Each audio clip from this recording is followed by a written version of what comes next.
Everyone, at dahil nga po sa 1M na po ang ating isang video, susundan na po natin dahil fully furnished na. Kumbaga tapos na po yung ating bahay. So let's go, pakita ko na po sa inyo ang aming munting tahanan. So ayan na nga po siya.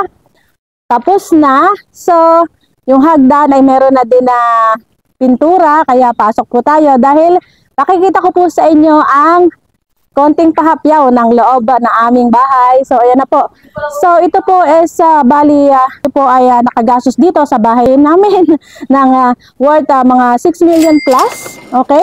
6 million plus ito po sa mga materials pa lang, sa mga pasweldo. Pero yun pong mga gamit sa bahay ay hindi pa po siya kasama. So more than 6 million, ganyan. Dahil magaganda rin naman po yung mga nabiling gamit namin dahil mga bago rin naman po ang akin. Syempre, pinalitan na po natin yung luma at mga bagong gamit na rin po ang ating inilagay sa loob. So, pasok po kayo. Ayan. Ayan, syempre, lagyan natin ng gate kasi marami po kaming alaga. So, ito po yung anak nung anak ko. Ang kanyang motor. So, ayan. Bali, ito po kasing ginagawa na ito is nag-welding yung anak ko dahil dito po, ito po ay higaan ng aking isang anak do sa gagawing elevated room. Ayan. And, hindi ko na kayo sasama sa video. May nagbiihaw kasi. Yung mga butihin kong anak nag-iihaw ng aming lunch. So, ayan, pasok na tayo dito. Ayan po yung anak ko. Ayan, policeman. Kung meron kayong mga reklamo, sumbong niyo po sa kanya. So, ayan po. Ito po yung ating ayan, ang aking pong magandang opisina. So, ayan po, ang aking natupad na pangarap. Isa po sa dream ni Jocelyn's TV ang magkaroon ng napakagandang opisina. For me, this is a very elegante na, maganda. Yeah, wala pa nga lang po siyang lagayan nung cortina, pero the best. So, this is a room po ng aking anak. Room ng anak kong isa, wala dito, nandun, napasok. Yan, tapos ito po yung isa, kwarto pa. Yan, kwarto din ng anak ko. So, sarado.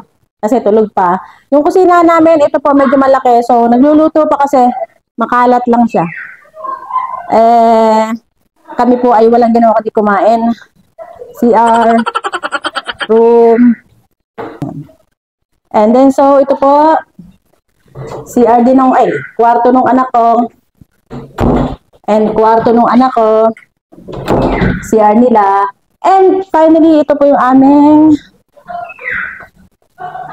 ang room namin. Ayan. Ayan ang room namin. Mag-asawa. May CR doon.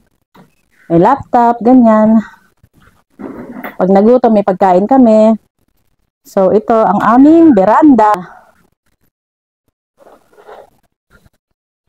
So, ayan.